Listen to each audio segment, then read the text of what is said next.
यदि तन्मयतनयातर्वोऽभिनेतु तं भूतहृदयं मुनिमानतोऽस्मि। हरि ओम इदग्गुं अभिः प्रजननं मे असुरसवीरगुं सर्वकालगुं सस्महे महागुंसनि प्रजासनि पश्मनि लोकसन्न्यवसनि अङ्गिः चन्द्रमा मनसो जातसुक्षोः सूर्यो अजायत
सिन्धोहबन्धुरं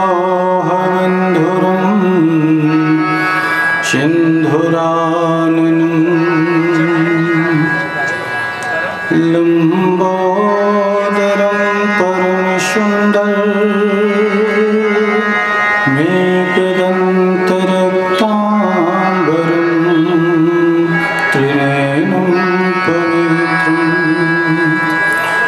उद्यदिवाकरोज्ज्वलकाजकान्तं विघ्नेश्वरं सकलविघ्नहरं नमामि।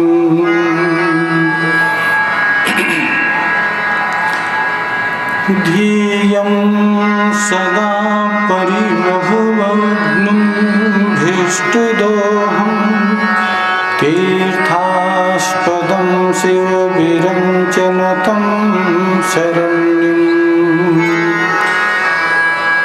भृत्यार्तिहं प्रणतपालभवाब्धिपोतं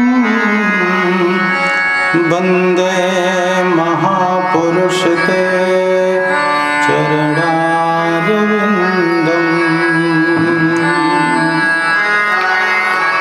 यं प्रव्रजन्तमनुपेतमपेतकृत्यं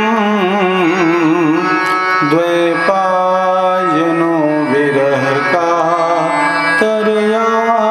जुहाव पुत्रेति तन्मयतया तरवोऽश्विनेन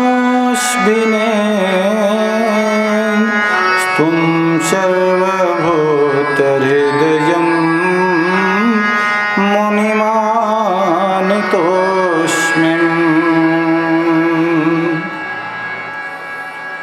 गंगे देवी नमस्तुभ्यं शिवचूडविराजिते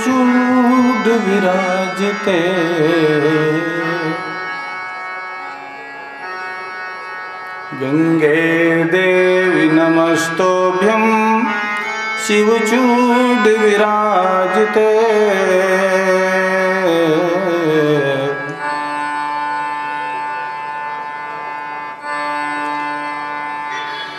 कृष्णाय वासुदेवाय हरे परमात्मने प्रणीतः क्लेशनाशाय गोविन्दाय नमो नमः। गोविन्दाय नमो नमः। मनोजवं मारुततुल्यवेगं जितेन्द्रियं बुद्धिमतां वरिष्ठं वातात्मजं वानरयूथमुख्यं श्रीरामदूतं शिरसा नमामि। सशङ्खचक्रं सकिरीटकुण्डलं सपेतवस्त्रं शरशिरोहेक्षणं सहारवक्षस्थलकौस्तुभश्रियं नमामि विष्णुं शिरसां चतुर्भुजं नमामि विष्णुं शिरसां चतुर्भुजम्।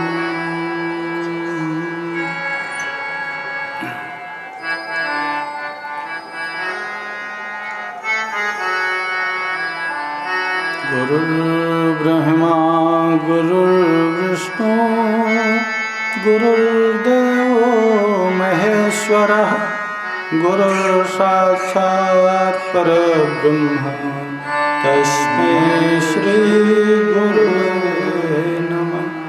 अखण्डमण्डलाकारं व्याप्तं येन चराचरं तत्पदं दर्शितं येन तस्मै श्रीगुरुवे नमः।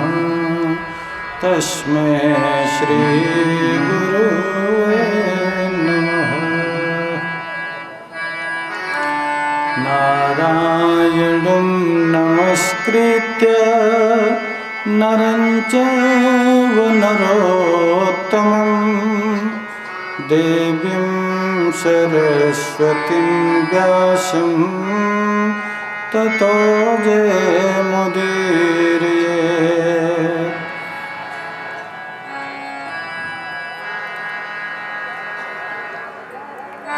सच्चिदानन्दरूपाय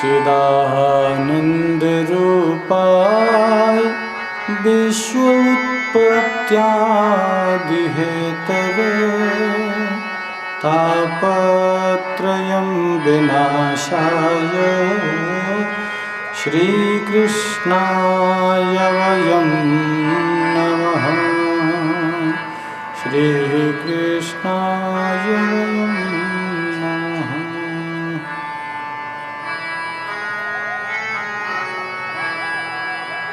परम करुणा वाले भगवान श्री श्याम सुंदर के चरणों में कोटशः दंडवत प्रणाम करते हुए मैं पुनः अपनी कथा में भगवान की सुमधुर कथा में प्रयुक्त होता हूँ। वैसे न बुद्धि है, न बाहुबल है, न वाणी है, न ज्ञान है, फिर भी ईश्वर की लीला का गुणगान प्रभु की ही इच्छा से होता है। हम सब पुनः उसमें प्रयुक्त होते हैं। तो एक बार भगवान का संकीर्तन करते हुए और पुनः कथा की ओर आगे बढ़ते हैं। कोई संकीर्तन सुना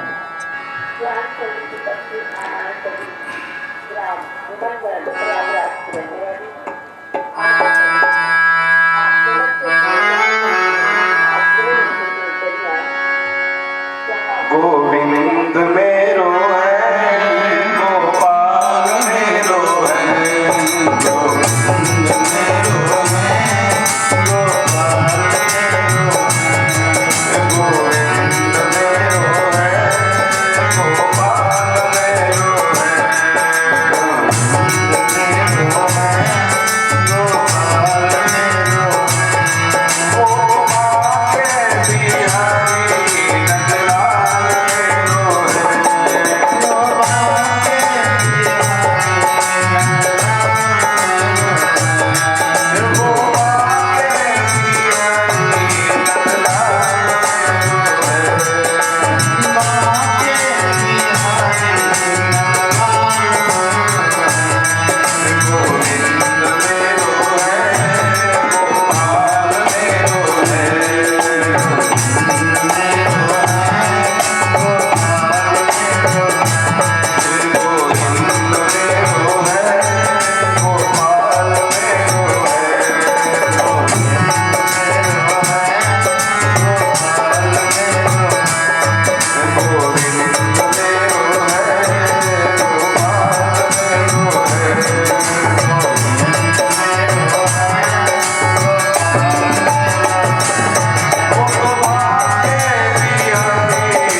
जय।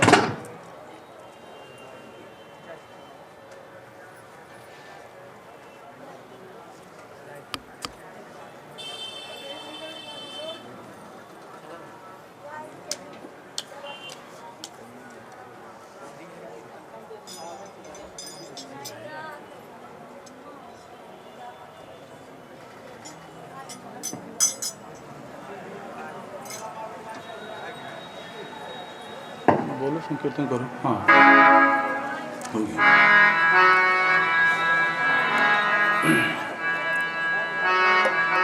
तो हम सभी लोग भगवान की कथा में प्रयुक्त होते हैं।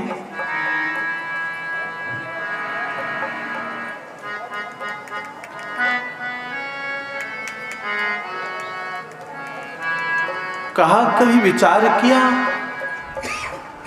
कि ये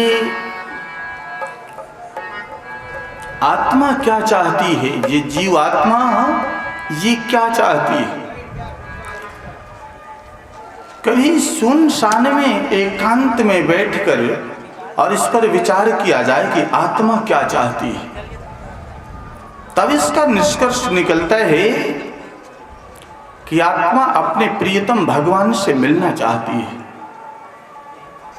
दूसरा इसका कोई उद्देश्य नहीं होता है, यह सिर्फ परमात्मा से मिलने के लिए छटपटाती है। लेकिन बंधन है किसका? ये काम, क्रोध, लोभ, मोह, मद, इनका इसके ऊपर एक परत चढ़ी हुई है, इसका बंधन है। जब यह विषयासक्त जीव हो जाता है, जब जब जीव विषयासक्त होता है ना, विषय में आसक्त होता है, जब किसी भी संसार में आसक्त होता है, तब उसका जो परिणाम है वो बड़ा बुरा होता है। क्या होता है? उसकी दुर्गति हो जाती है।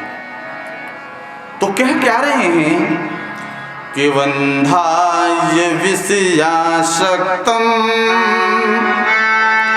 मुक्ते निर्विषयः मनः। तो कहा, जब तक मन से विषयों, ये मन जब तक विषयों में आसक्त रहता है, तब तक उसका बंधन होता है। क्या होता है? तब तक यह बंधा रहता है। और जैसे ही विषयों से निर्विषय हो जाता है, मुक्त हो जाता है, वैसे ही इसका मोक्ष हो जाता है। जब तक यह विषयों में पड़ा रहेगा, तब तक ये बंधन में है। और जैसे ही यह बंधन से मुक्त हो जाता है, तो कहा, इसे बांधता कौन है फिर? ऐसी कौन सी रस्सी है जो जीव को बांध लेती है?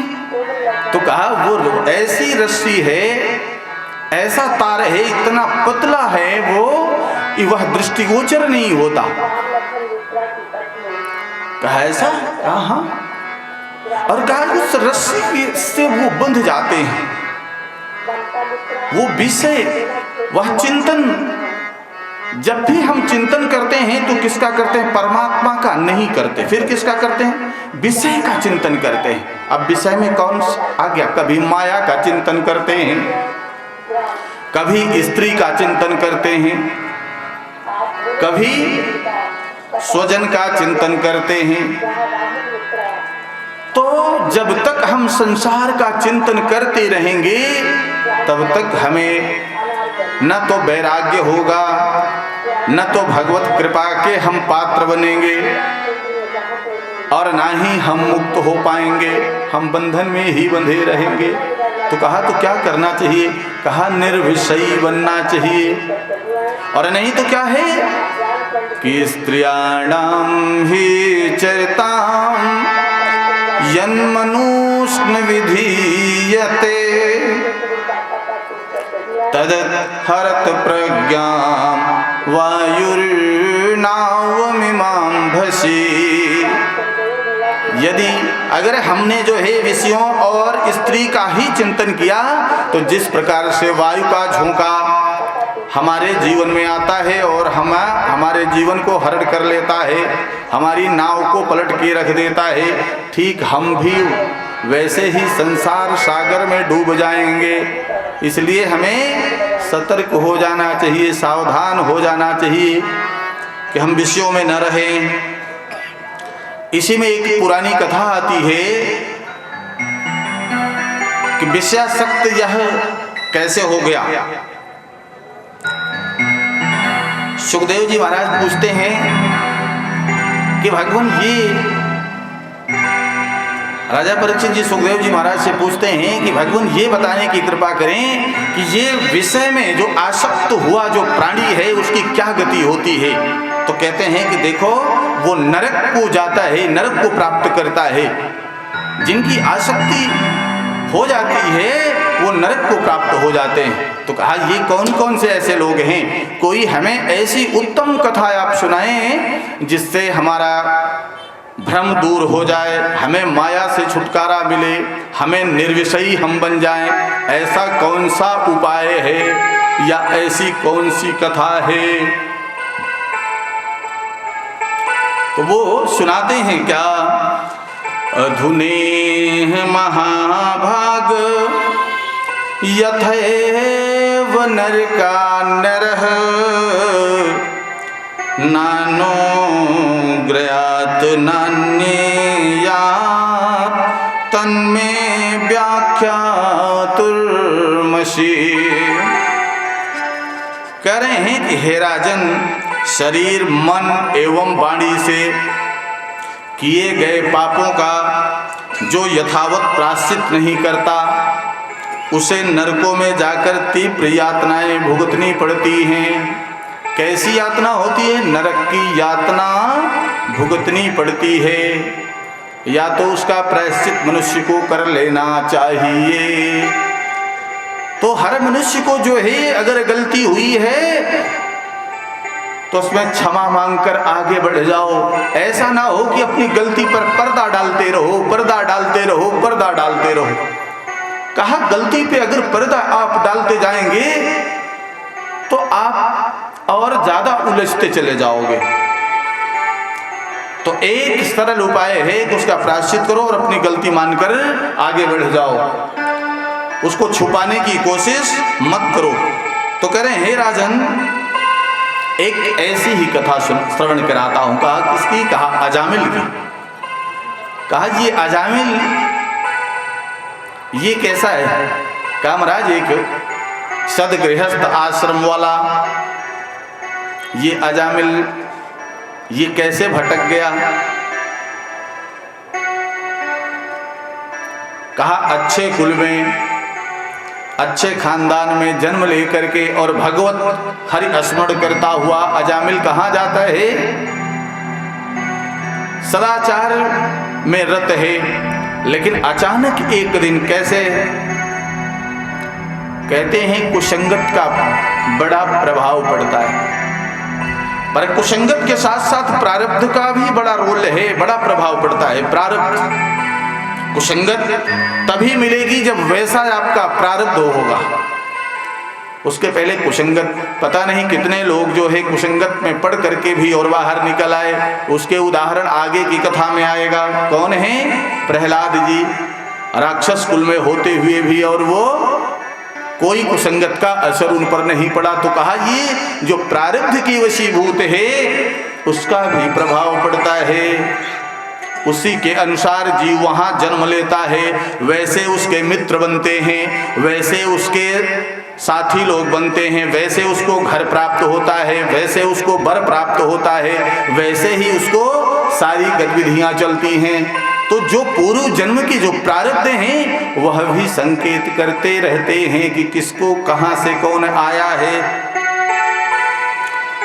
तो कहा महाराज ये अजामिल जो है 22 वर्षों तक सदाचार में रह करके, निरत रह करके और अपनी सुलक्षणा पत्नी उसका विवाह भी हो जाता है। और वह एक दिन ऐसे स्थान पर गया, कहाँ, बगिया में फूल चूंगने भगवान को ले आकर के अर्पण करने के लिए गया था।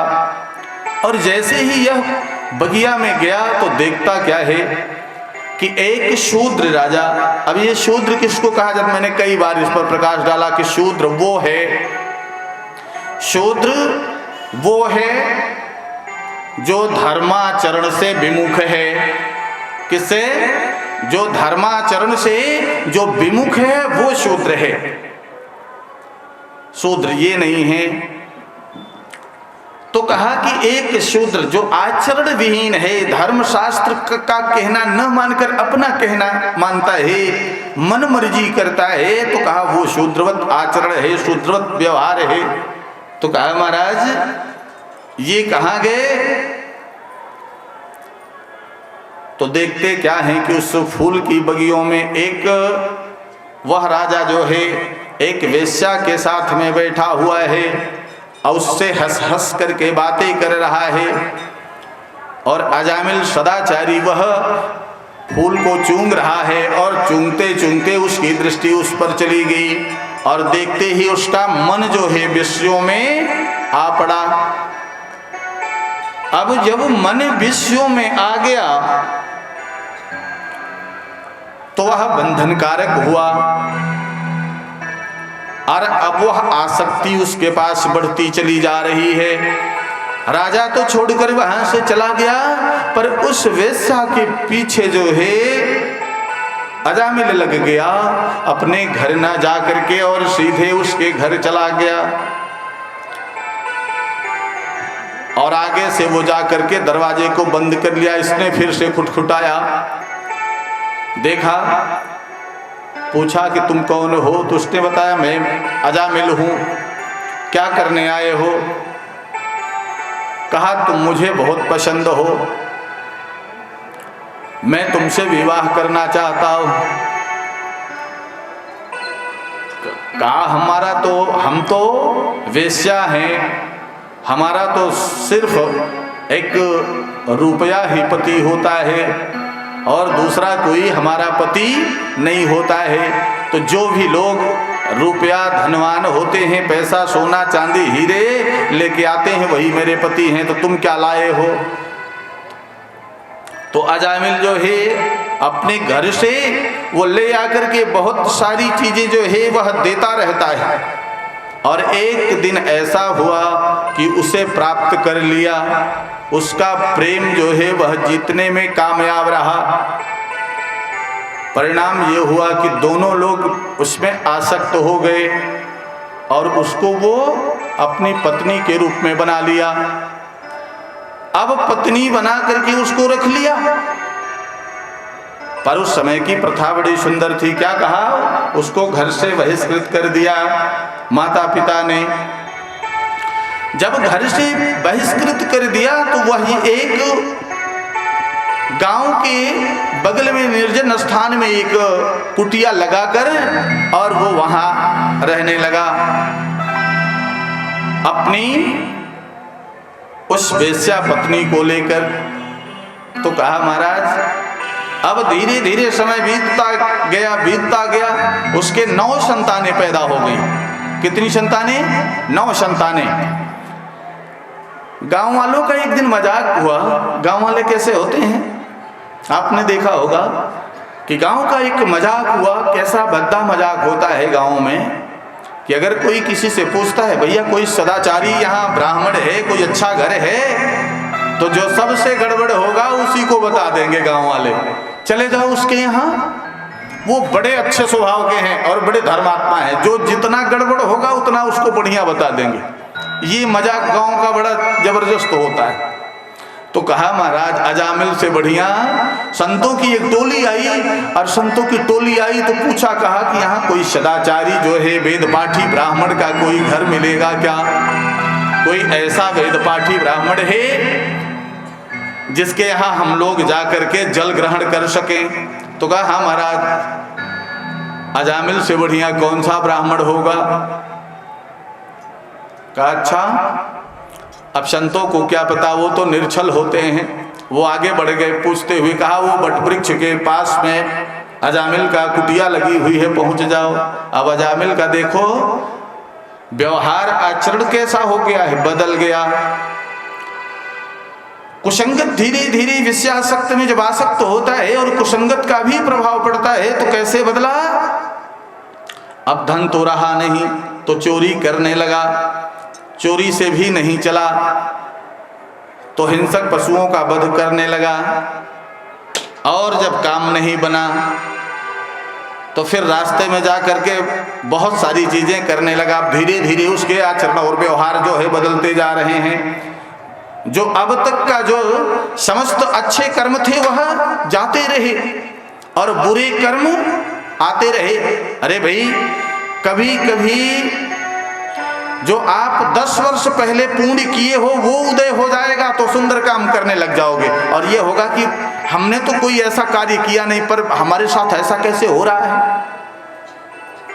जो तत्क्षण फल मिला और बिना कर्म किए मिल गया आपको सुंदर फल, तो वो आपका 10 वर्ष पहले कोई पुण्य आपने किया होगा और करके भूल गए, उसका परिणाम ये है कि समय आया तो अच्छे फल प्राप्त हो गए। इसलिए कहा गया है कि धीरे धीरे रे मना, धीरे सब कुछ हो, माली सिंचत सौ घड़ा, ऋतु आए फल हो। क्या है कि जो आप सत्कर्म कर दिए हो, जो बीज डाल दिए हो, बीज आपने डाल दिया है और सुंदर है, तो उसका परिणाम आपको सुंदर ही मिलने वाला है। वो भले 10 साल में मिले या 20 वर्ष में मिले। इसीलिए कहा नेकी कर दरिया में डाल, नेकी करके और भूल जाओ उसको याद। अरे महाराज, जो याद नहीं रहेगा उसको क्या करोगे, वही कभी न कभी उसका फल प्राप्त हो जाएगा। और जो याद करके आप करते हो उसको तो आप ग्रहण कर लेते हो। तो कहा इसलिए कभी कभी जो है अच्छे कार्य करके और भूल जाना चाहिए। अगर ऐसा होता है तब भगवत कृपा और तीव्र हो जाती है। तो कहते हैं कि महाराज अब यहां अजामिल बैठ गया कि क्या करें, और संतों की टोली आ गई। अजामिल वहां है नहीं, उनकी पत्नी वेश्या पत्नी वह निकल करके बाहर आती है, और बाहर आई तो पूछती है कि हे संत भगवान, कैसे आप पधारे। अरे हमारा तो संतों को मुंह दिखाना ही ठीक नहीं है, हम तो ऐसी अभागिनी कलंकिनी हैं कि महाराज हम क्या सेवा कर सकते हैं आपकी। पर संतों ने तो बड़े हर्ष के साथ कहा, देखो गंगा जी किसी से दुर्व्यवहार करती हैं क्या, वो चाहे पापी हो, चाहे अपराधी हो, चाहे बहुत बड़ा दुरात्मा हो, चाहे कोई भी हो, पर वो क्या करती हैं, वो सबको समान भाव से तारती हैं। वैसे संत का जीवन होता है, कोई कितना भी बड़ा पापी हो, अपराधी हो, कितना भी बड़ा हो, पर क्या करते हैं संत, कोई भी उनकी शरण गह लेता है तो वो क्या करते हैं, उसको जो है महामंत्र दे देते हैं और कहते हैं किसी का सेवन करो और अपना उद्धार कर लो। इस प्रकार से अब तो वह रोने लगी। कहा, हे संत भगवान, मेरे पास तो मैं क्या सेवा कर सकती हूँ। संतों ने वहीं पर अपना सत्संग करने लगे।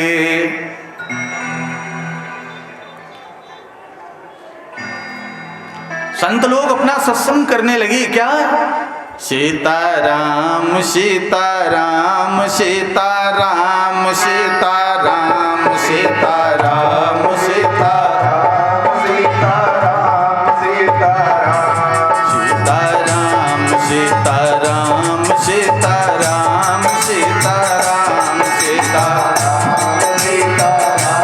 सीताराम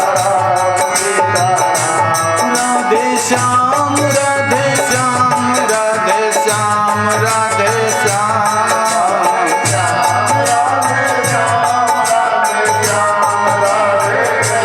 सीताराम सीताराम सीताराम सीताराम सीताराम सीताराम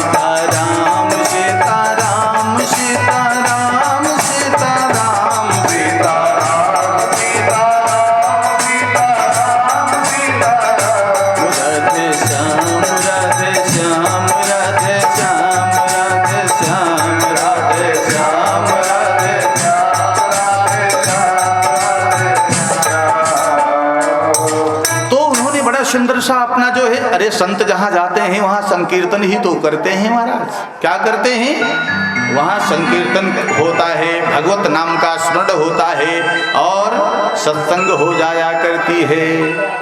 तो यह तो संतों का स्वरूप है। इसलिए संत जहाँ जाते हैं वह स्थान जग जाता है महाराज। इसलिए संतों को जरूर अपने गृहस्थ आश्रम में बुलाना चाहिए। क्यों?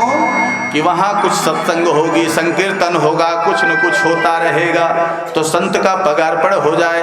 तो कहते हैं कि समस्त तीर्थ जो है संतों के चरणों में हुआ करते हैं। इसलिए तीर्थ भी जाने की जरूरत नहीं पड़ती है महाराज। अगर जो संत सेवा कर ले उसे तीर्थ भी जाने की आवश्यकता नहीं। तो कहा महाराज जी संत लोग वहां पहुंचे और देखो आज पवित्रता कैसे आ रही है।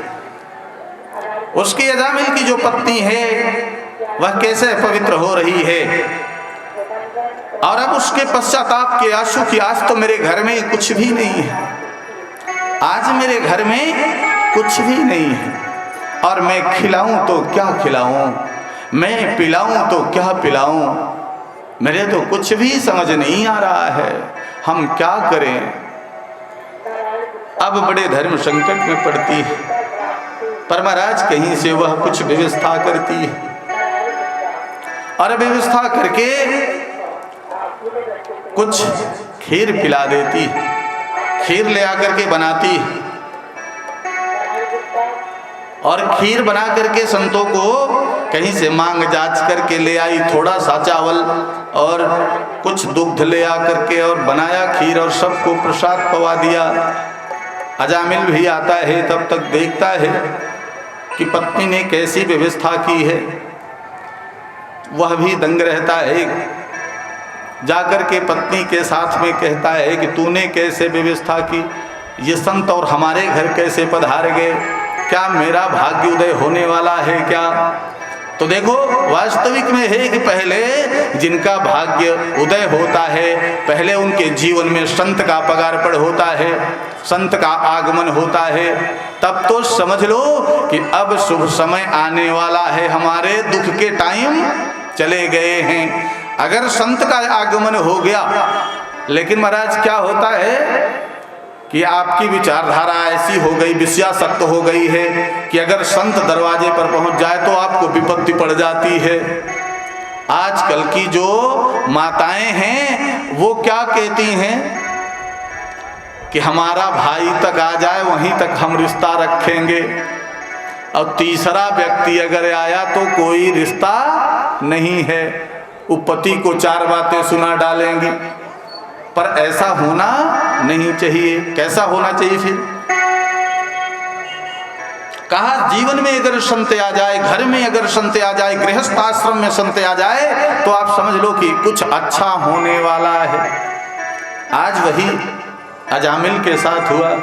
अब दोनों लोग खिला पिला के तैयार हो गए। कहा महाराज हम तो जन्म जन्म के पतित हैं, अब मेरा उद्धार कैसे होगा। दोनों प्राणी खड़े होकर संत के चरण में पड़कर और रोने लगे। कहा मेरा उद्धार कैसे हो सकता है, क्या कोई उपाय है क्या। कहा हाँ। अरे कहा कितने पुत्र हैं तुम्हारे। अरे कहा हमारे तो 9 पुत्र हैं। कहा महाराज पर अब विषय में इतना धस गया हूं कि विषय से निकल नहीं पाऊंगा। तो संतों ने वहां पर उपाय सुझा दिया। क्या उपाय दिया? अरे कहा जो अब पुत्र आने वाला है तुम्हारा, उसका नाम क्या रख देना? नारायण रख देना। बस ये नाम का प्रभाव होगा कि तुम्हारी सद्गति हो जाएगी। और अजामिल का जब वह 10वां पुत्र पैदा हुआ तो वह संतों के बताए हुए नामकरण को ही रख दिया। अब महाराज और इतना कविता हो गए, चले गए। पर अब कौन आया? वह टाइम आया और नारायण पैदा हो गया।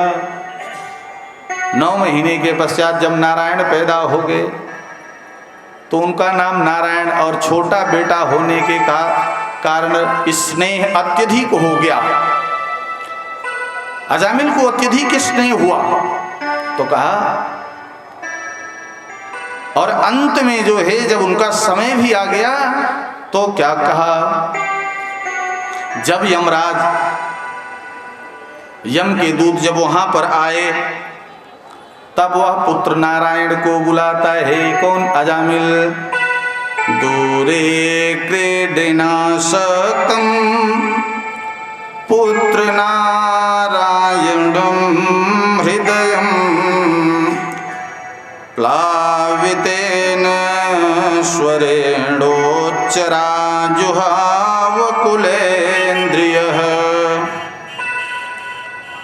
महाराज कहते हैं कि दूर वह खेल रहा था और उसी समय उन्होंने उच्चारण किया नारायण नारायण नारायण, और जैसे ही यह नारायण नारायण 3 बार जो है मुख से निकला, वैसे ही अब देखो यमदूतों के सामने विष्णु दूत आ गए और दोनों में संवाद हुआ, झपट हुई, पर परिणाम क्या निकला कि विष्णु दूत भारी पड़े और मार कर भगा दिया और उस जीव को ले जाने लगे। तो राजा परीक्षित पूछते हैं कि क्या ये बताएं भगवान कि क्या पुत्र विषयासक्त में यह नाम हो तो क्या काम कर सकता है?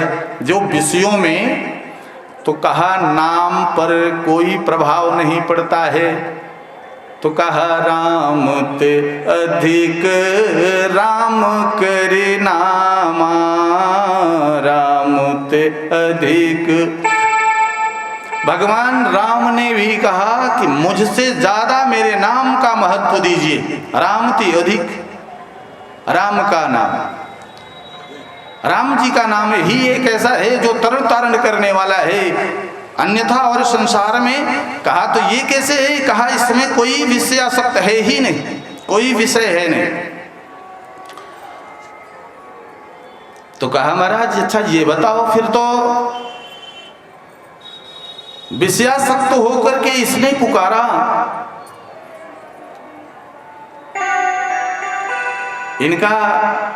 इनके लिए तो विमान आया, इनका तो उद्धार हो गया, पर महाराज जरा सा राजा दशरथ का उद्धार क्यों नहीं हुआ? वो भी तो राम राम कहते हुए शरीर का त्याग किए और वो भी पुत्र राम को ही कहा।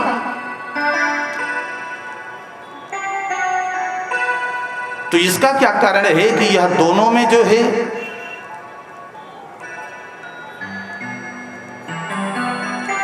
तो उसके पीछे का एक कारण समझ में जो आता है वो ये है कि उसका पूर्व चरित्र देखा जाता है। और यहाँ इनको बंधन क्यों हुआ?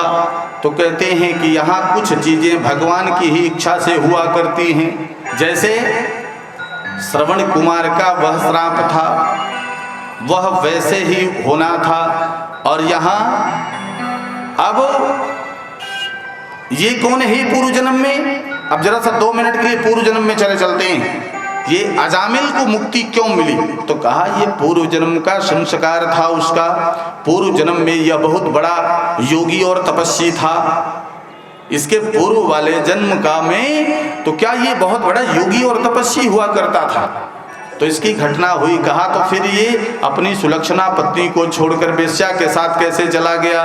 तो कहते हैं कि देखो इसका जाने का भी एक कारण है, हम समझ नहीं पाते हैं, हमारे समझ के बाहर की बात होती है। हमें जो कुछ दृष्टिगोचर हो रहा है हम वही समझते हैं, पर वास्तविक में कुछ और है। वास्तविक में क्या है? तो उन्होंने वास्तविक चीज बताया कि पूर्व जन्म के प्रारब्ध से, पूर्व जन्म में अजामिल जो होता है वह एक सन्यासी है, वह योगी है। और नर्मदा नदी के एक बार तट पर गया, वहां जाकर के स्नान कर रहा था, सूर्य को अर्घ दे रहा, कड़ाके की ठंड थी और वह 45 मिनट तक उसमें जल में, नर्मदा नदी के जल में खड़ा रहा। इसके कारण उसको निमोनिया ने जकड़ रखा और निमोनिया जकड़ा तो वह किनारे पर पहुंचते पहुंचते गिर पड़ा।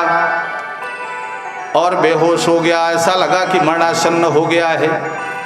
और संतों की टोलियां आ रही थी, स्नान कर रहे, उन्होंने देखा तो कहा, अरे ये सन्यासी तो गिरा पड़ा है, यह योगी तो गिरा पड़ा है। सब ने दौड़ करके कोई कंबल ले आया, कोई कुछ ले आया, ठंडक लग गई है, अब यह ठंडक निकले कैसे, इसका उपचार करने लग गए। तो उसमें देखा क्या गया, एक ऋषि कन्या भी, एक विदुषी ऋषि कन्या थी, वह भी आ गई।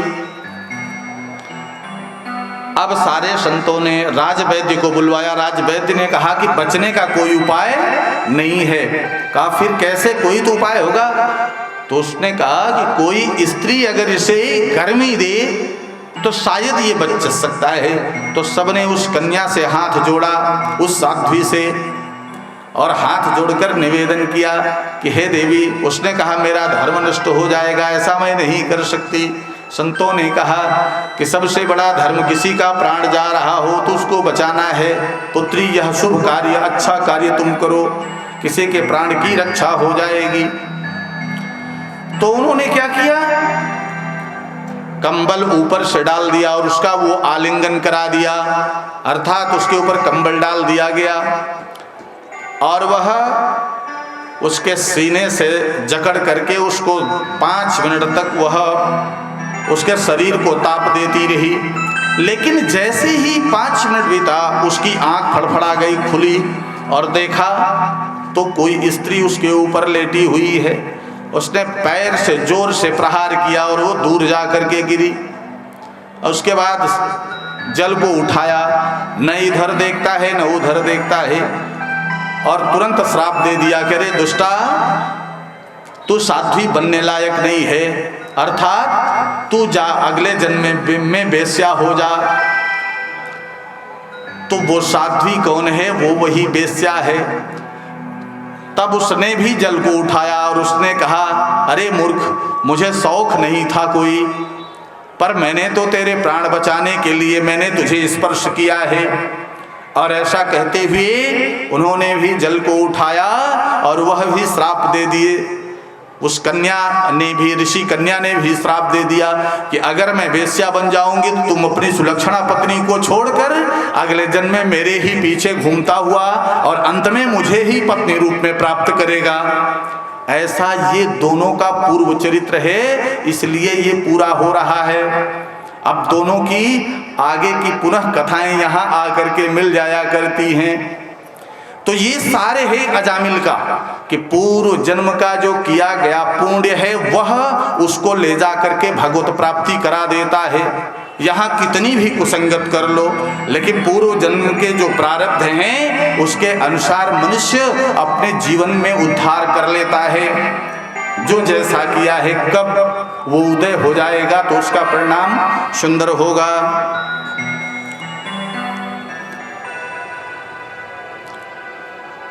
इसलिए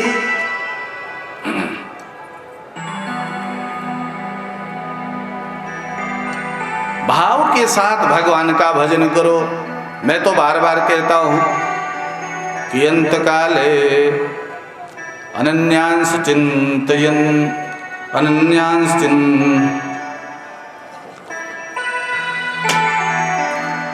तो भाव ये है कि कैसे आप भजन करोगे।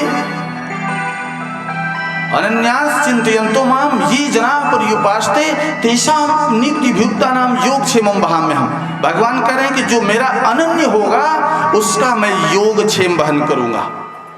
तो भगवान के आप भी अनन्य बनो। उन्होंने जब देखा कि ये मेरा अनन्य है, इसलिए जो है समय पर उसका उद्धार किया। नारायण ऐसे नहीं निकला, वो नारायण जो है वह पुत्र ही नाम सही, लेकिन ऐसे निकलने। अरे बहुत से सारे लोग अपने बच्चों का राम रखते हैं, श्याम रखते हैं, कृष्ण रखते हैं, गोविंद रखते हैं, लेकिन क्या उद्धार होता है? नाम निकलता है? नहीं निकलता। तो इसका कारण है कि पूर्व जन्म का जो पुण्य है, अगर आपका स्वल्प पुण्यवताम राजन नैव च कहते हैं कि अगर स्वल्प थोड़ा सा पुण्य है तो भगवान में मन नहीं लगता है। येषां त्वन्तगता पापम जनानां पुण्यकर्मणां तेषां नित्यभियुक्तानां ते द्वंद्व मोह निर्मुक्त्वा भजन्ते माम दृढ़व्रताः। कह रहे हैं कि जो मेरा भजन नहीं कर पाता है, मेरे में विश्वास नहीं रख पाता है, उसके पीछे कारण क्या है कि उसका पुण्य ही कम है, अल्प है। और जिसका पुण्य जो है अल्प होगा, कम होगा, वह भगवान में उसका मन नहीं लगेगा, विश्वास नहीं लगेगा, भजन में वह समय नहीं दे पाएगा, वह संसार में ही टाइम देता रहेगा। तो ऐसी बात बताई गई। तो भजन कैसे किया जाए? तो कहा भाव के साथ किया जाए। जैसे मीरा जी कर रही हैं, क्या कहती हैं, कितनी पागल हो गई हैं भगवान के उसमें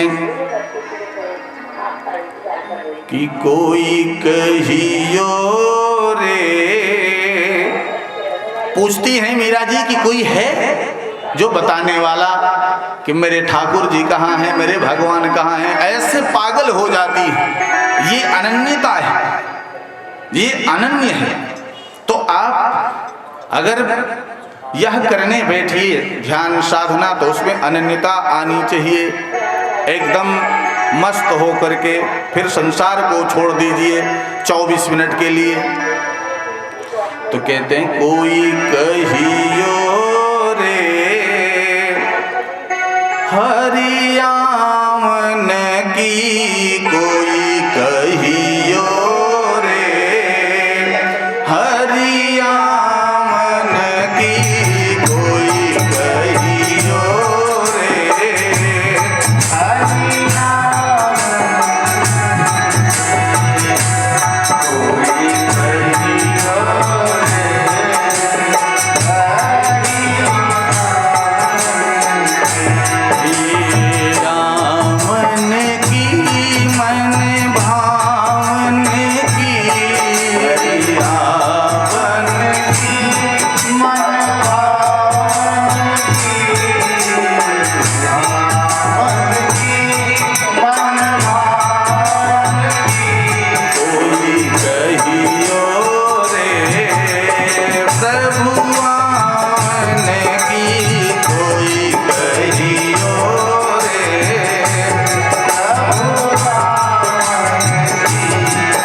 संदेश वाहक कोई आता है, आप न आवे लिख नहीं भेजे।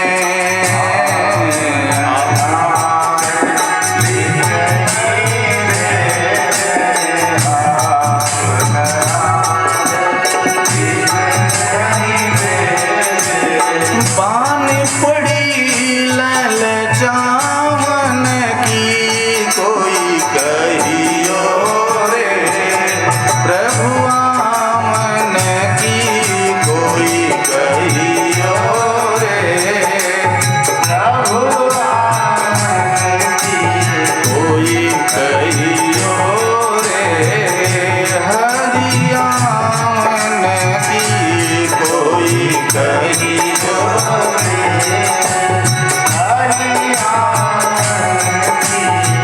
और क्या कहती हैं, बाण पड़े ललचाओ। बाण माने आंखें, आंखें आपको देखने के लिए ललचा रही हैं। कितने दिन हो गए, कितना समय हो गया, आप न तो आते हो, न तो कोई संदेशा आता है, न तो आपका कोई पत्र आता है। अरे मैं कैसे जीवन बिताऊं। और क्या कहती हैं, ये दो नैना कहो न माने,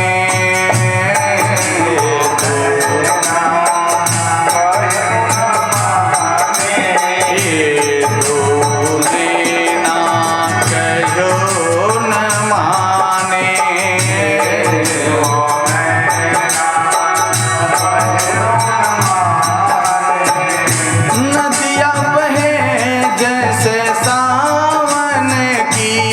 कोई कहियो रे, हरियावन की कोई कहियो रे,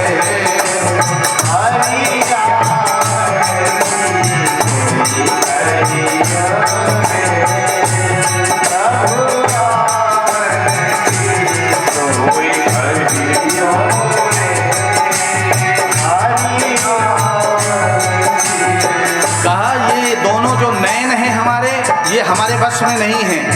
इनसे सावन भादों की जो नदी है ना, आंसू, ये हर समय आपके वियोग में निकलती रहते हैं।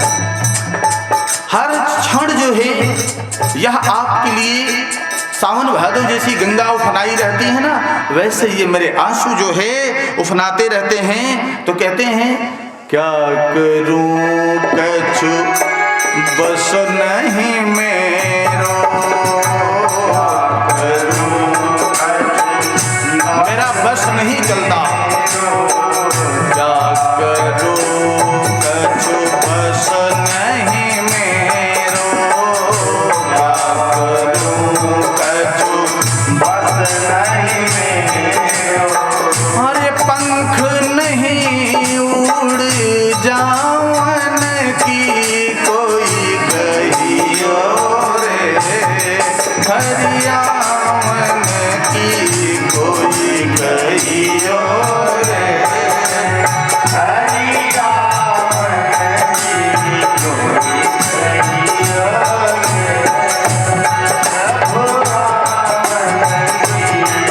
कोई कहियो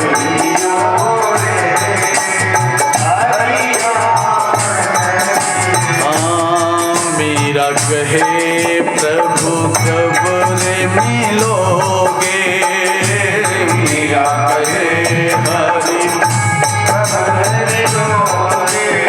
मेरा कहे हरि कब रे मिलोगे, मेरा कहे अरे तेरी भई तेरे दामन की कोई कहियो रे, हरियावन की कोई कहियो रे, हरियावन की कोई कहियो रे,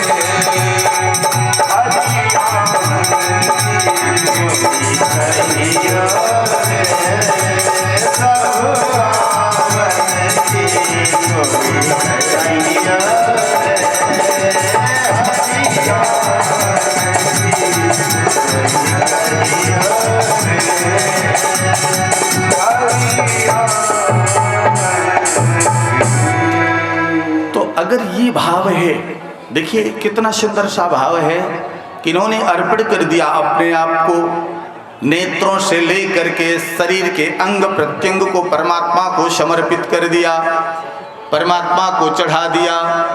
और उसका परिणाम क्या हुआ कि वह परमात्मा में ही विलय हो जाती हैं। तो कहा कि इसलिए जो है अजामिल का उद्धार हो जाता है कि पूर्व जन्म से वो दोनों जो है श्रापित थे और श्राप के कारण उनकी साधना निष्फल नहीं हुई। और कितना भी भटके, बीच में बहाव आया, उफान आया नदियों का बरसात में, लेकिन वो बहे नहीं, कोई न कोई उनको आसरा मिल गया।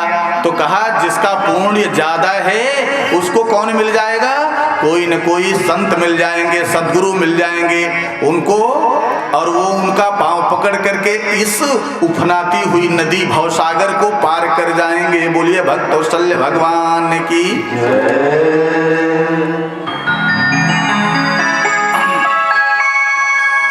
महाराज इधर हिरण्याक्ष का वध जब भगवान ने कर दिया श्री हरि विष्णु ने, तो उनका भाई एक था, उसका नाम था हिरण्याकश्यपु। कहा हिरण्याकश्यपु, कहा ये कितने भाई थे, कहा 2 भाई थे। कहा महाराज ये 2 भाई तो थे, पर दोनों एक साथ युद्ध भगवान से क्यों नहीं किया, आखिर इसका क्या कारण है। अरे उसी समय कर लिए होते तो शायद इनका दोनों का बल अगर मिल जाता दोनों भाइयों का, तो हो सकता था कि भगवान से। तो कहा नहीं, ऐसा नहीं हुआ। कहा क्यों? तो इस पे प्रकाश डाला कि देखो, जब एक भाई जो है वह युद्ध कर रहा है तो दूसरा चला गया तपस्या करने। कहा? तप करने। वह एक बात आती है, कहा कोई भी कार्य यहां हो रहा है तो बिना तप के नहीं हो रहा है। कोई सृष्टि करने में समर्थ है तो तपस्या किया है तब वह सृष्टि करने में समर्थ है। कोई पालन करने में समर्थ है तो समझ लो कि वह तप का ही प्रभाव है, उसने तपस्या किया है, इसलिए वह धन धान्य से परिपूर्ण है और अपने लालन पालन सबका कर ले रहा है। कहा जो कोई तप, तो सब कार्य यहाँ तप से ही है। इसलिए कहा गया है कि तप बल विप्र सदा बरी यारा। वो ही ब्राह्मण जो है, वही विप्र जो है शक्तिशाली है, जो तपस्वी है। इसलिए तप सबको करना चाहिए। ये तप एक बहुत बड़ा बल है। जो तप नहीं करेगा महाराज, वह बलवान हो ही नहीं सकता। आपको लगता है कि भोजन से लोग बलवान बनते हैं, होता है ना, लेकिन ऐसा नहीं है। भोजन से कोई बलवान नहीं होता। कहा उसका आत्मबल कितना कमजोर है, किस बल की बात होती है? कहा महाराज आत्मबल। कहा आत्मबल इतना कमजोर है कि जब कोई काम कह दिया तो खाता तो 2.5 सेर है, पर काम जब आया तो कहा महाराज मुझसे तो होता ही नहीं है। अब ले ये 2.5 सेर भोजन करने के लिए थे, इनसे काम नहीं होगा। कहा फिर क्या होगा? तो कहा जिसका आत्मबल है तो आत्मबल के आगे सारे बल बेकार हैं। आत्मबल ही जिसका होता है वही जाकर के आगे भगवत प्राप्ति कर पाता है, पुरुषार्थ कर पाता है, और बाकी कोई पुरुषार्थ नहीं कर पाता है। ये जो त्याग की बात आती है ना, जिसका आत्मबल मजबूत होता है वही त्याग करता है, वही तप करता है, वही जप करता है, वही स्वाध्याय करता है, वही यज्ञ यज्ञादि करता है, वही पुण्य को अर्जित करता है। तो महाराज कहते हैं कि ये हिरण्याकश्यपु तप करने चला गया। जब देखा तो कहा कि मैं पहले तप करके और अर्जन करूं, और तपस्या किया महाराज। हजारों वर्ष तक तप करने के बाद तब वो आया, वहां से लौटा। तो जब लौटा तो देखता क्या है कि पहले वह रनिवास में गया। वहां कौन है? वहां हिरण्याकश्यपु की पत्नी है जिसका नाम कयाधु है। कहा पहले रनिवास गया, अब कामासक्त है। कामासक्त होने के कारण वह पहले पत्नी के महल में गया और वहां जाकर वह उस रात्रि में जो है समय पाया, तब उसके साथ में रहा। तो आज कयाधु क्या करा रही है? एक नाम का स्मरण कराती है। किसको? कहा आप किससे द्वेष करते हैं? कौन आपका, किसके लिए आपने तप किया? तो कहा अरे वो नारायण है। कौन है? वह नारायण है। और ऐसा जो है कयाधु ने कई बार कहलवाया, और कयाधु का भाव बन चुका था कि आज इतने दिन तपस्या करने के पश्चात आए हैं तो नारायण यहां भी उच्चारित करवा करके, और उसके बाद जो है वह संसर्ग करती है पति से।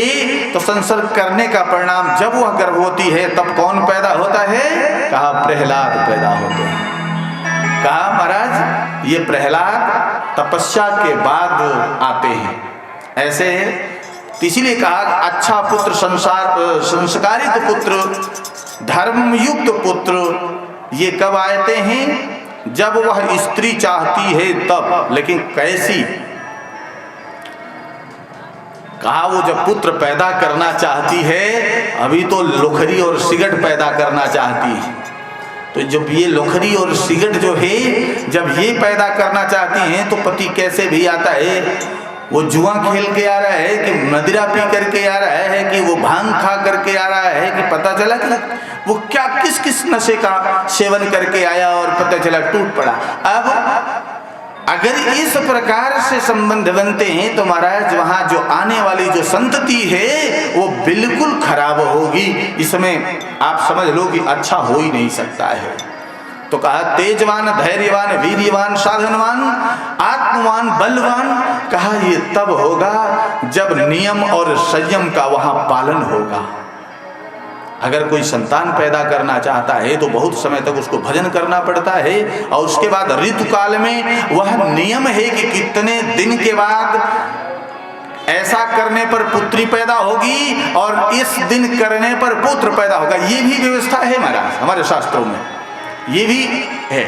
लेकिन ये पहले के नियम थे, इसलिए जो है इस पर आधारित होते थे, जिसको किसको क्या चाहिए उस हिसाब से ऋतु जो है भोग किया जाता था, तब जाकर के ऐसी रत्नों की प्राप्ति होती थी, तब पुत्र रत्न प्राप्त होते थे और तब वो सदाचारी और धर्मवान ऐसे पुत्र का जन्म होता था जिससे हमारे देश का वो अग्रसर होकर के और देश को संभाला करते थे, राष्ट्र को संभालते थे। आज के जैसे नहीं महाराज।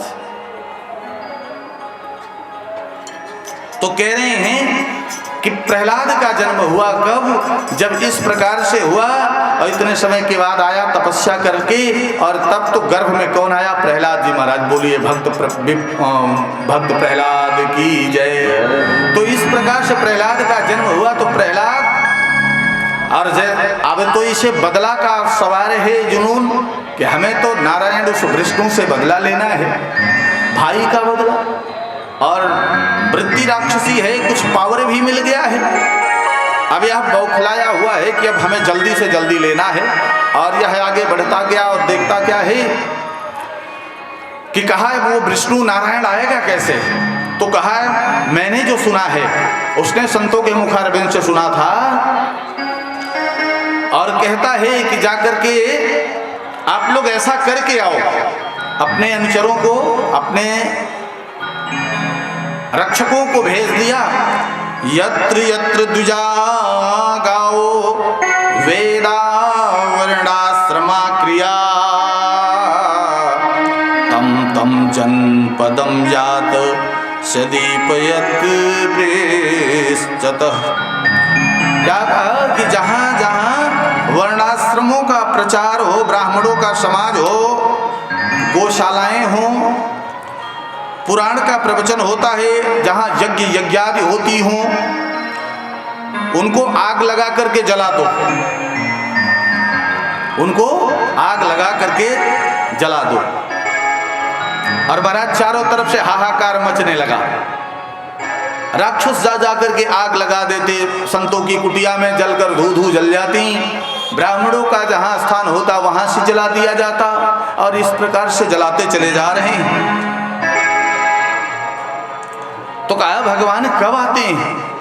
तो भगवान बताते हैं कि मेरा प्राकट्य या मेरा अवतार तब होता है यदा देवेषु वेदेषु गोषु विप्रेषु साधुषु धर्मे मयि च विद्वेष सवायाशो विनश्यति। कहा जहां देवताओं, वेदों और गायों और ब्राह्मणों और साधु से कोई द्वेष करता है, इनसे, इतने लोगों से जब कोई द्वेष करता है, अर्थात धर्म से भी और धर्म नहीं और मुझसे भी अगर द्वेष रखता है, तब मैं क्या करता हूं? तब मैं वहां मेरा प्राकट्य होता है, मैं अवतार धारण करता हूं और उसका विनाश करता हूं, उस ऐसे राक्षस का विनाश करता हूं। इसलिए कहे हैं गोस्वामी जी, बाबा गोस्वामी भी कहते हैं कि जब जब होई,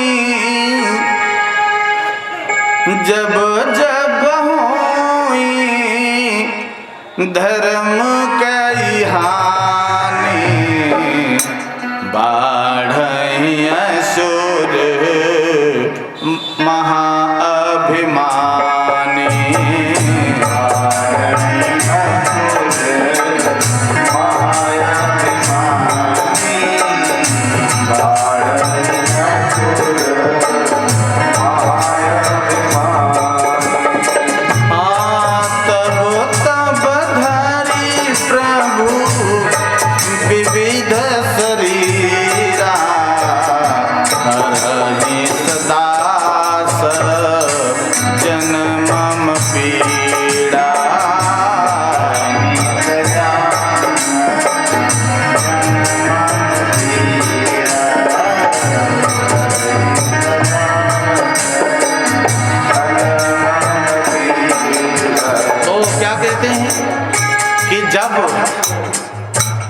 जब जब जो है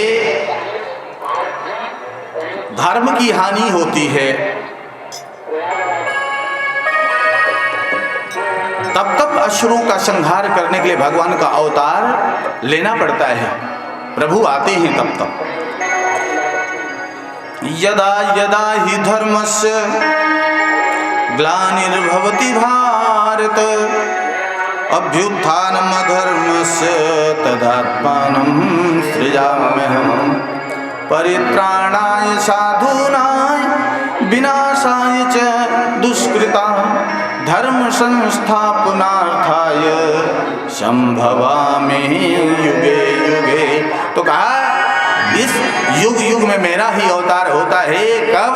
जब जब इनके ऊपर, विप्र पर, ब्राह्मण पर, धेनु पर, सुर पर, देवताओं पर, संतों पर जब जब ऐसा होता है तो अब तो बड़ा धर्म संकट हो। अब भगवान को आना पड़ा,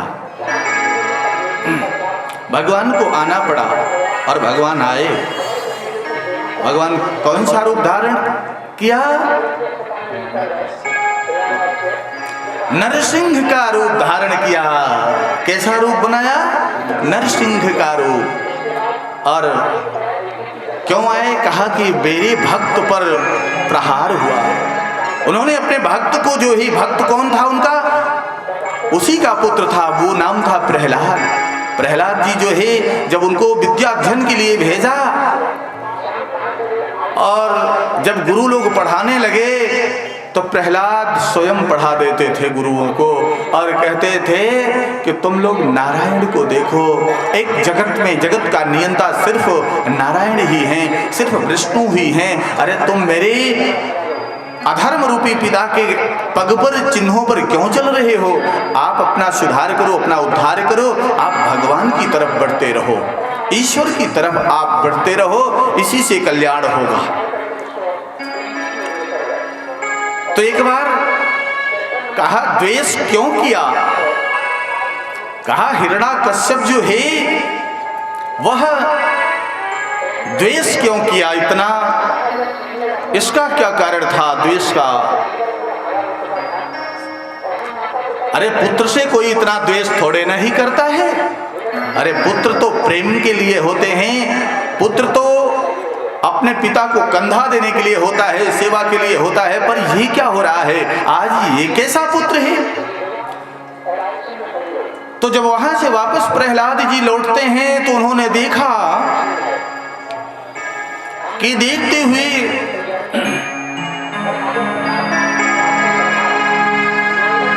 आज पुत्र को बुलाया और पुत्र को बुलाने के बाद कहा, अरे प्रहलाद तुमने क्या पढ़ा, क्या पाया? अरे कुछ मुझे भी तो बताओ। तो उन्होंने क्या बताया पता है? अरे पिताजी सब एक नारायण ही तो हैं। कहा कैसे? श्रवणम कीर्तनम विष्णु स्मरणम पाद सेवनम अर्चनम वंदनम दास्यम सख्यमात्म निवेदनम। कहते हैं कि भगवान की कथा का श्रवण करो, कीर्तन करो विष्णु जी का, और क्या उनका ही स्मरण करो।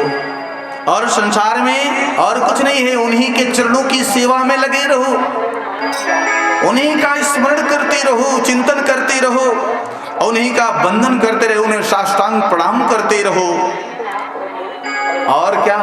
उन्हीं से प्रेम करो। कैसे? दास्य भाव से, मित्र भाव से, सखा भाव से, पुत्र भाव से, पिता भाव से दासत्व को स्वीकार कर लो। हे प्रभु हम तो आपके दास हैं, हम तो आपके सेवक हैं। अगर अपनी कृपा बरसाना चाहते हो तो मुझे सेवक के रूप में आप अपना जो है स्थान दे दीजिए। अब तो उसको बड़ा क्रोध है आया। अब बड़ा जोर से उसने दहाड़ा और कहा कि अरे ये इस चांडाल को यह सब किसने पढ़ा दिया? गुरुओं को बुलाया और गुरु को बुलाने के बाद सबको बहुत डांटा और कहा इसको ले जाओ पुनः, और पुनः ले जाकर के इसको अगर अच्छी शिक्षा देते हो तो देते हो, हमारी दैत्य पद्धति की शिक्षा दो। ये तो दिवाली कैसे हो गया? हमने ये शिक्षा तो नहीं दी थी, ये हमारे दुश्मन को याद कर रहा है। अरे महाराज, कहा कर्म जो है वो गड़बड़ होते हैं, कहा ऐसे कोई दुश्मन नहीं होता है, कहा कर्म अगर गड़बड़ होंगे तब वो दुश्मन होता है। महाराज पुनः कोई शिक्षा नहीं दे पाया, अंत समय में कृत्या को उत्पन्न कराया गया और कृत्या भक्त पर नहीं चलती। मैं एक बात कहना चाहता हूं, जो लोग अगर कभी यह सोचते होंगे कि ये तंत्र मंत्र जो है यंत्र सब भक्तों पर चलता है, तो भक्त पर कभी नहीं चलता। एक नहीं 1000 बार कोई प्रयोग करके दिख ले और दिखला ले। ये असीकरण वशीकरण ये भक्तों पर लागू नहीं होता। उच्चाटन, मारण, मोहन कोई भी ये भक्तों पर कभी नहीं। तो इसलिए भगवान को जो हृदय में धारण कर लिया है, भक्त प्रहलाद ने दिखाया कि देखो जो भगवान का भक्त हो जाता है, भगवान में अनुरक्त हो जाता है, अनन्य हो जाता है भगवान का, उसके ऊपर कोई विपत्ति ही नहीं आती है, कोई संकट नहीं आता है, कोई बड़े से बड़े व्यवधान नहीं आते। अब तो उन्होंने गुरुओं को भी समझा दिया, कृत्या उत्पन्न हुई उसका भी सर्वनाश हो गया। जिन्होंने प्रयोग किया था वही जाकर उल्टा कृत्या में उसका वध हो जाता है। अब यह आते हैं तो हिरण्याकश्यप को बड़ा क्रोध आता है और हिरण्याकश्यप क्या करता है? पहाड़ से गिरवा देता है, हाथी से रौंदवा देता है, पर सफल नहीं होता महाराज। समुद्र में फेंकवा देता है, काले सर्प से डसवा देता है, पर कहीं कोई सफलता नहीं मिलती है। इसलिए कि जिसका रक्षक कृष्ण मुरारी, उसको क्या करेगा कोई? जो भगवान पर विश्वास करने वाला है उसको किसी और जगह अन्यत्र कोई परेशानी खड़ी नहीं हो सकती। तो महाराज बहुत कोशिश करने के बाद अंतिम कोशिश क्या हुई? हिरण्याकश्यप की एक बहन थी, उसका नाम था होलिका। महाराज उसको बुलाया और उसको बुला करके कहा इसको लेकर के तुम आग में बहन बैठ जा। अरे तुझे तो वरदान है, तू नहीं जलेगी पर ये जल के भस्म हो जाएगा। और होलिका को बुला करके और बहुत से सारे कूड़े करकट में उसको बैठा दिया गया और नीचे से आग लगवा दी गई। और प्रहलाद सहर्ष उसमें हरि नाम स्मरण करते हुए और बैठे रहे, पर अग्नि स्पर्श भी नहीं कर पाई। प्रहलाद का बाल बांका नहीं हुआ। इसलिए कहा जाता है कि जाको राखे साइया मार सके ना कोई, और बाल न बांका कर सके जो जग बैरी हो। कितना भी बड़ा बैरी क्यों ना हो, जन्म जन्मांतर का दुश्मन हो, लेकिन वो आपका कभी कुछ बाल बांका नहीं कर पाएगा जो भगवान का दास हो जाए, भगवान की सेवा जो है जो उठा ले। बस अगर ऐसा होता है तो इसलिए आप भगवान के बन जाओ तो आपका कल्याण हो जाए। तो भगवान देखो अब होलिका भी जल करके नष्ट हो जाती है और तत्क्षण जो है प्रहलाद अग्नि शांत हो जाती है होलिका को जलाने के बाद। और जब अग्नि शांत हो गई तो वहां से वो निकलते हैं प्रहलाद जी उठ करके, पुनः बिना किसी दुर्व्यवहार के अपने पिता के पास चले जाते हैं और पिता से कहते हैं पिताजी एक बार तो कह दीजिए कि वही विष्णु ही आपके भी हैं, हमारे भी वही हैं, आपके भी हैं, जगत के भी वही हैं। अरे सबके हैं, चाहे वो देवता हो, दैत्य हो, दानव हो, मानव हो, ऋषि हो, सबके इष्ट वही हैं। तो आप उनसे क्यों द्वेष करते हैं? आप बोलो ना नारायण, नारायण बोलते क्यों नहीं हैं? अब और क्रोध आया और राज दरबार में वह बैठा हुआ था और उस समय खड्ग निकाला और कहा कहाँ है तेरा नारायण, कहाँ है तेरा विष्णु, और बता मैं उसका आज उसी से मेरा युद्ध होगा, मैं उसका वध कर दूंगा। और जैसे अट्टहास किया वैसे प्रहलाद ने कहा पिताजी कहाँ नहीं है, कौन सा ऐसा कण है, कौन सा ऐसा स्थान है जहां परमात्मा न हो, परमात्मा के बिना उसका कोई अस्तित्व उस स्थान का, उस जगह का, उस का है ही नहीं बिना परमात्मा के। तो उन्होंने कहा कि अगर ऐसी बात है तो दिखा क्या इस खंभ में है, खड्ग में है? तो कहा हाँ, खंभ में भी है, खड्ग में भी है।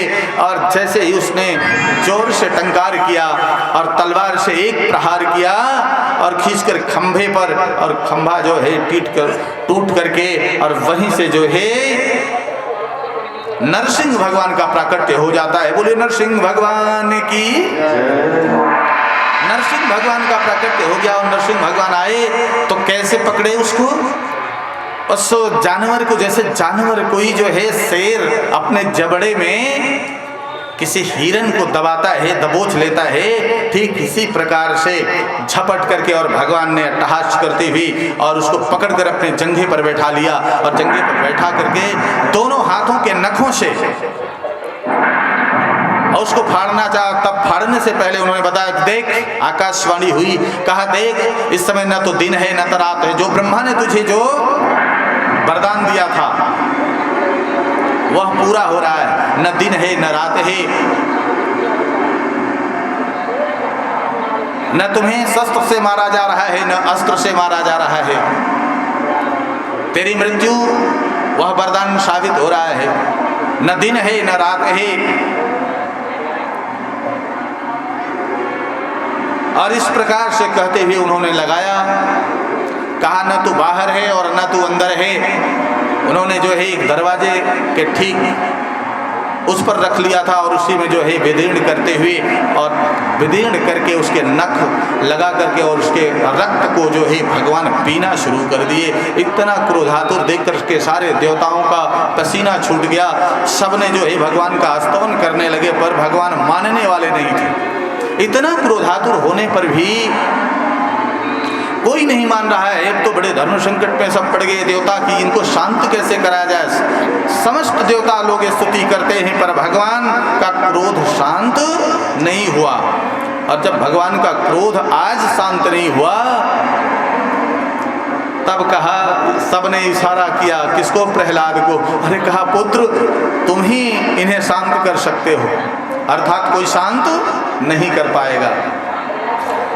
तो देखो, इन्हें तो भय भी नहीं था, ये तो भगवान से ऐसे बात कर रहे हैं जैसे एक बच्चा अपनी माँ से तुतला करके बात करता है। उसको धीरे धीरे उसके अंक में गोद में लेटा हुआ होता है बच्चा और धीरे धीरे अपनी तोतली भाषा में बात करता रहता है। माँ कितना भी नाराज हुई हो फिर भी वो भय नहीं करता माँ से। तो इस प्रकार से वह भय नहीं कर रहा है। और प्रहलाद जी चले जा रहे हैं और कहते क्या हैं प्रहलाद जी?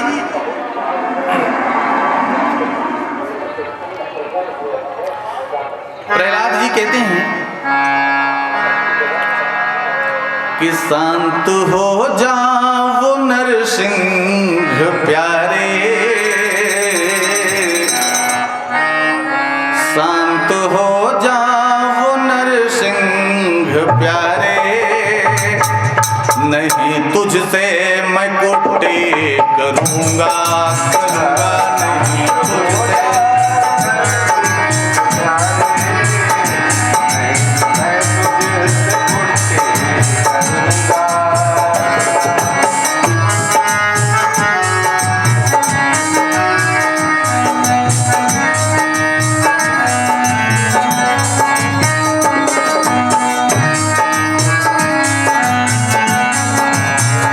शांत हो